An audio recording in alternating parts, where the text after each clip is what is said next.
வணக்கம் நண்பர்களே. தமிழர் திருநாள், தை திருநாள், பொங்கல் வந்துட்டு அப்படின்னாலே எல்லாருக்கும் ஞாபகம் வர்றது தமிழர்களின் வீர விளையாட்டான ஜல்லிக்கட்டு அப்படின்னு. அந்த ஜல்லிக்கட்டு காளையினுடைய திமில அடக்குற அந்த ஸ்டைலே வேற மாதிரி இருக்கும் அப்படின்னு சொல்லுவாங்க. அந்த ஜல்லிக்கட்டு அப்படின்றதுக்காக நம்ம சாதாரணமா சொல்லிட்டு போயிருவோம், ஜல்லிக்கட்டு திருவிழா, மாடுபிடி வீரர்கள் அப்படின்னு சொல்லுவாங்க. இது ஜல்லிக்கட்டுனா என்னன்னு தெரியாதவங்க கூட ஆகா ஜல்லிக்கட்டு போராட்டமா அப்படின்னு வந்து வீதிக்கு வந்து போராடின காலம் எல்லாம் இருக்கு. வரலாற்று பக்கங்களில் இடம்பெறக்கூடிய காலம் அது. அப்படிப்பட்ட அந்த ஜல்லிக்கட்டு என்னன்னு தெரியாதவங்க கூட ஜல்லிக்கட்டுக்காக வந்தாங்க அப்படின்னா அதற்கு காரணம் இருக்கு. ஏன் அப்படின்னா நம்ம மனிதர்களுடைய வாழ்வில் ஒன்றி போன ஒன்றாக இருப்பது நம்ம கூட சேர்ந்தே பயணிக்கக்கூடிய அந்த மாடு, ஆடு, காளைகள், இது எல்லாமே தான். அவங்களுக்காகவே கொண்டாடப்படக்கூடிய இந்த பண்டிகை தான் தை திருநாளான பொங்கல் பண்டிகை. நமக்கு விவசாயம் செய்து தரக்கூடிய விவசாயிகளுக்கும் அந்த விவசாயிகளுக்கு உற்ற தோழனாக இருக்கக்கூடிய இந்த மாடு, ஆடுகளுக்கும் நாம சேர்த்து கொண்டாடக்கூடிய, அவர்களை வணங்கக்கூடிய நாள் தான் இந்த தை திருநாளான பொங்கல். இந்த பொங்கல் நெருங்கிட்டு இருக்க காலகட்டத்துல புதுக்கோட்டை அப்படின்னாலே ஜல்லிக்கட்டுக்கு தான் ஃபேமஸ். அதுலயும் இப்ப தச்சன்குறிச்சியில நடந்த ஜல்லிக்கட்டுல பரிசை வென்ற ஒரு காளையையும், அந்த ஒரு காளை இல்ல பல காளைகளை வளர்க்கக்கூடிய ஒரு கட்டிலங்காளையாக பார்க்கக்கூடிய அண்ணன் தமிழ்ச்செல்வம் அவர்களை தான் சந்திக்க வந்திருக்கோம். வணக்கம்ண்ணே. வணக்கம். சொல்லுங்க, எவ்வளவு நாளா நீங்க இந்த ஜல்லிக்கட்டு காளைகளை வளர்க்குறீங்க? 40 வருஷம்.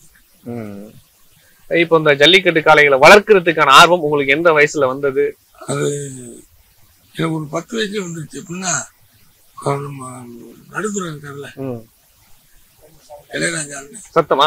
ஆமா, மன்னர் நம்ம கலெக்டர் ஆஃபீஸ் இருக்குல்ல, அது வந்து அப்ப நடுத்துறை தான் இங்க இருந்தாரு. அதுக்கப்புறம் தான் கலெக்டர் ஆஃபீஸ் ஆச்சு.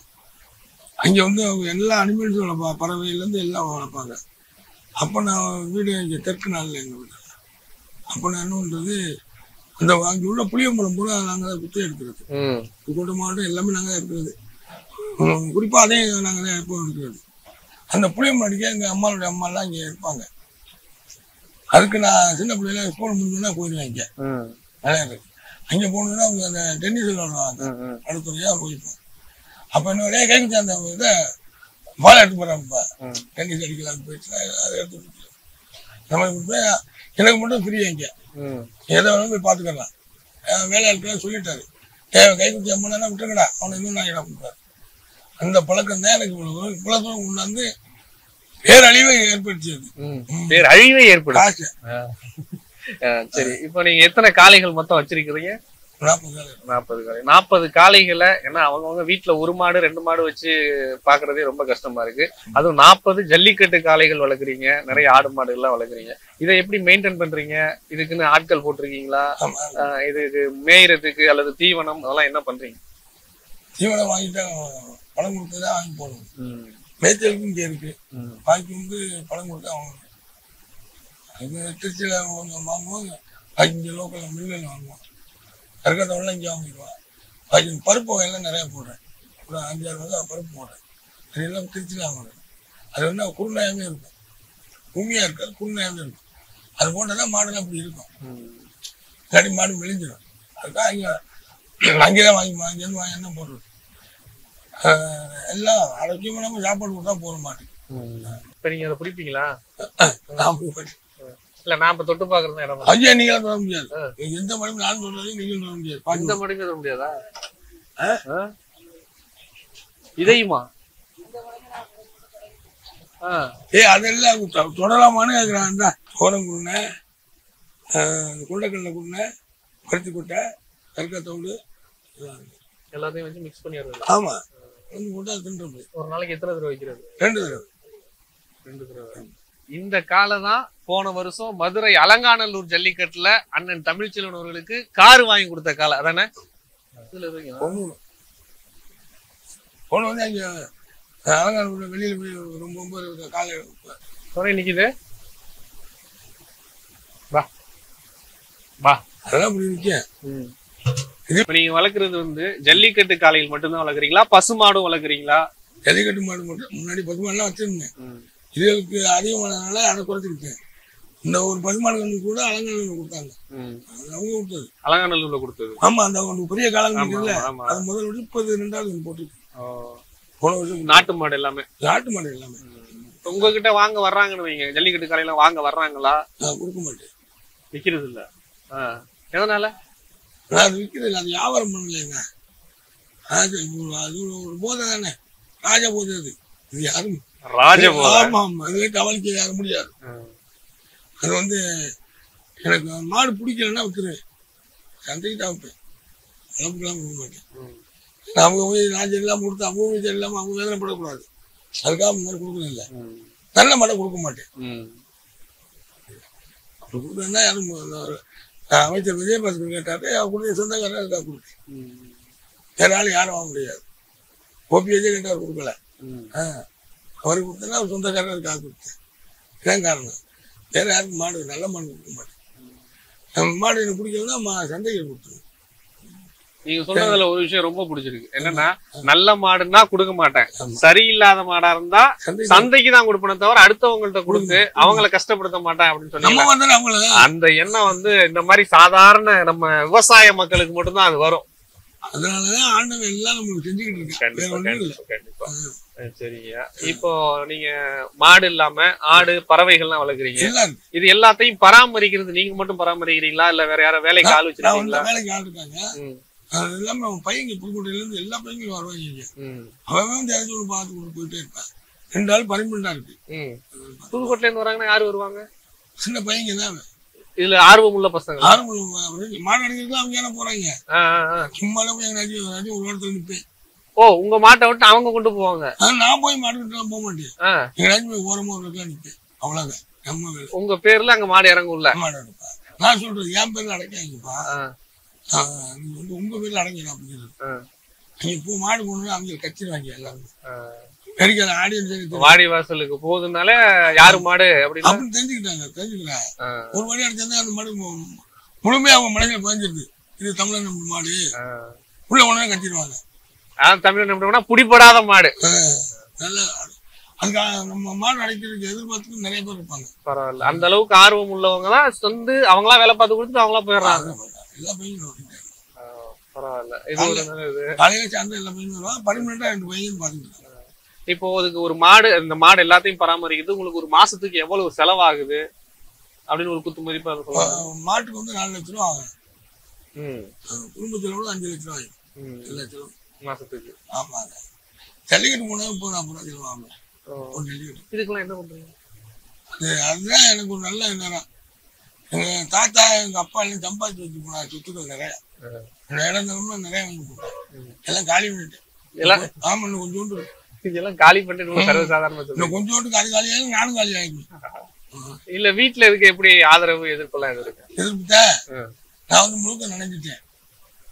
அப்புறம் முக்காடை இருக்கு, முழுக்க மலையில் நினைஞ்சிட்டேன். அப்புறம் தலையில துணியை போட்டு என்ன பண்றது, அதனால எங்க வீட்டுல விட்டுட்டாங்க, துண்டு எடுத்து விட்டாங்க. இன்னும் நாளைக்கு கிடைச்சி அழைச்சி போகுது. இப்ப நேற்று தச்சன் குறிச்சியில என்ன பல்சர் பைக் வாங்கிருக்கீங்க? ஒரு சைக்கிள் பணமும் கொடுத்தாங்க. பரவாயில்ல. அந்த வெற்றி வந்து உங்களுக்கு எப்படி இருக்கு? அந்த மாட்டுக்கு என்ன பண்ணீங்க நீங்க ஜெயிச்சு கொடுத்த மாட்டுக்கு? அது எப்பவும் போல சாப்பாடு தான். அதுக்கு நம்ம என்னோட போறோம், எப்பவும் போல சாப்பாடு குளிப்பாட்டு நேற்று அந்த வெந்நீர் வச்சு இந்த சொல்லுவோம்ல ஒத்தரம் கொடுக்க அதெல்லாம் கொடுத்து எல்லாம் கட்டிருக்காங்க. அப்ப எல்லாம் ஒண்ணும் பண்ணாது, அது அவங்க ஒண்ணும் பண்ணாது, நம்மள பஞ்சு உங்ககிட்ட நீங்களும் போக முடியாது கிட்ட, பாத்துக்கிறவங்க போய் பண்ணலாம். சாப்பாடு வைக்கிறோம்ல அவங்க தான் பண்ண முடியும். அதாவது கவனிச்சு வச்சுக்கோ யாரு சாப்பாடு வைக்கிறா. நம்ம மாடு மட்டும் இல்ல, தமிழ்நாட்டில் உள்ள எல்லா மாடும் இப்படித்தான் சாப்பாடு வைக்கிறது தான் அவங்க ஒழிக்கிறது. நம்ம சும்மா பேருக்கு தான். சரி, இப்போ மாட்டு பொங்கலுக்கு எல்லாம் என்ன பண்ணுவீங்க? மாட்டு பொங்கலுக்கு எல்லாம் மாட்டுக்கு தோரணம் கட்டி அதெல்லாம் பண்ணுவாங்க இல்ல? மாட்டு பொங்கலை பார்த்தது இல்லையே. மாட்டு பொங்கலுக்கே மதுரையில வெடிக்கா இருக்கு, பொங்கலும் பார்த்தது இல்ல. எல்லாம் பொங்கலுக்கு அங்கேயே வெடிக்க, எந்த பொங்கலும் அவனே ஒருத்தர் வெடிக்கல. பொங்கல் மக்கியால பாலமேடு மாட்டு பொங்கல் இன்னைக்கு மறு 3 நாள் அலங்காநல்லூர். இப்ப அலங்காநல்லூர் போறது பாலமேட்டுக்கு போகுமா இல்ல வெவ்வேறு காலைகள்? வேற வேற காலை, ஒரே மாடு அடைக்கணும். இதுவே புது மாடு தான் அன்னைக்கு அடைச்சது, முந்தா அடைச்சது புதுசு. ஆமா, பழைய வாடி வாசலுக்கே புதுசு. அதை யாருனாலையும் பிடிக்க முடியல.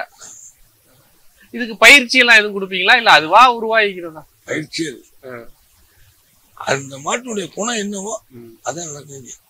அந்த குணத்தை எப்படி நீங்க பார்த்தோன்னு மாடு வாங்க போறோம்ல, மாடை பார்ப்பான், பார்த்து நினைப்பான், அது முகக்குடியை பார்த்து சரி இது பண்ணுங்க மாடு அவங்க நம்பிக்கை வாங்குற நம்பிக்கை உறுதியாயி.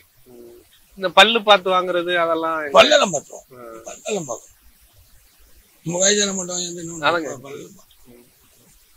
இப்ப இத்தனை மாடு வளர்க்குறீங்க, நீங்க ஜல்லிக்கட்டுல வீரரா கிளம்புறீங்கீங்களா? டிக்கெட் இந்த மாதிரி பெரிய ஜல்லிக்கட்டு போனது இல்ல, இங்க லோக்கல் இருக்குல்ல அதுல மாடு கட்டி கொடுத்துருக்கேன். எங்க ஊர் நலம் போயிடணும் இருக்கேன், அதுல ஒரு மீனாலும் நல்ல மாடு ஒன்று கொடுத்துட்டேன். அது குடிச்சோன்னா பயிலெல்லாம் வந்து எனக்கு தூக்கிட்டாங்க. அப்போ ஒரு 20 வயசுக்குள்ள இருக்கு. அப்படி அந்த பிடிக்கிறதுனா அந்த எப்படி அந்த திமில பிடிச்சி கொண்டே கட்டி பிடிக்கணும். கட்டி பிடிக்கும் போது மாடு சிலும்புனாலும் நம்ம மாட்டோட சேர்ந்து போயிருக்கணும். அந்த மாதிரி பண்ணிருக்கீங்க? பண்ணிருக்கோம்.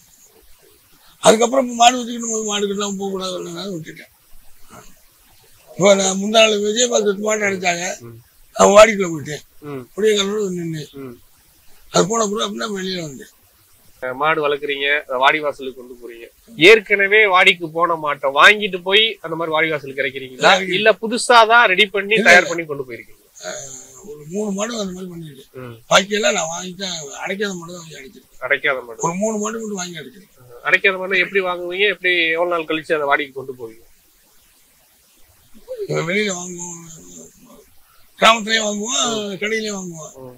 அதை கொண்டாந்து நம்ம சாப்பாடு வந்து பழக்கத்துக்கு கொண்டாடணும். பாயாத அளவுக்கு பழக்கத்துக்கு கொண்டாடணும். அதை பழகிடும். அப்புறம் ஒன்று அடைச்சிருக்கேன். இப்ப இந்த அன்னைக்கு வாங்கின மாடே ஒரு 2 மாசம் இருக்கும் வாங்கி. அது பரிசு தட்டிடுச்சு. ஆமா, அந்த மாதிரி மாடு பழகிடுச்சுன்னா அப்புறம் ஒன்று அடைக்க முடியாது. எப்படின்னா நடப்பழக்கணும், எப்படின்னா ஒரே பேர் கடிக்கிறது தான். பிடிச்சி போயிட்டு வரணும். அப்பதான் கை பிடிக்க அங்கே வாடிக்கு வரும், இல்லைன்னா வராது. அதுக்காக பண்றது. நான் ஒரு 3 மாடு அந்த மாதிரி வாங்கி அடைச்சிருக்கேன். பாக்கி எல்லாம் அடைக்காத மாடு வாங்கி அடைச்சிருக்கேன். மாட்டை போய் நான் ஒண்ணுமே மாடிக்கிட்டுலாம் போறது இல்லை. நான் எடுத்துட்டே மாடிக்கிட்டு மாடி வாயில் கொண்டுனா அந்த மாடு அது குணத்துக்கு அது விளையாடும். அவ்வளவுதான், வேற ஒன்றும் பெரிய நம்ம பழக்கிறதெல்லாம் அதெல்லாம் போய் ட்ரைனிங் கொடுக்கலாம். சும்மா அம்மா அது என்ன குணமோ அது அங்கே செஞ்சிடும். அந்த நம்பிக்கையில நான் மாடு வாங்குறது கொண்டு வரும். கொண்டு அடைப்போம். அது பிள்ளையெல்லாம் கொண்டு அடைக்கணும், நானும் கொண்டு அடைக்கிறேன், பிள்ளைய கொண்டு அடைக்க ஆண்ட முடியத்துல நல்ல பேர் எடுத்து கொடுத்துருக்கேன். சரி சார், ரொம்ப அற்புதமா, அதாவது தமிழகத்தினுடைய முதல் ஜல்லிக்கட்டுலயே பரிசு வாங்கிறீங்க. இன்னும் மென்மேலும் நிறைய பரிசுகள் வாங்கணும். ரொம்ப நன்றி உங்களுடைய நேரத்தை ஒதுக்கி எங்களுக்கு பேட்டி கொடுத்ததுக்காக. இன்னும் அலங்காநல்லூர் ஜல்லிக்கட்டு அடுத்து நடக்கக்கூடிய அத்தனை ஜல்லிக்கட்டுலயும் நல்ல பரிசு பெறதுக்கு எங்க புதுகை தர வரலாறு சார்பா ரொம்ப நன்றி. இதெல்லாம் ஆண்டவன் செயல்பா, நம்ம இல்லப்பா. மக்கள் எனக்கு தமிழ்நாட்டு எல்லாரும் நன்றி. பெரிய விஷயமா நினைக்கிறாங்க. அவங்க என்னன்னா அவங்க ஆட்சி தான் முக்காவாசி, அதுக்கடுத்து காவாசி வந்து ஆண்டவன். அவ்வளவு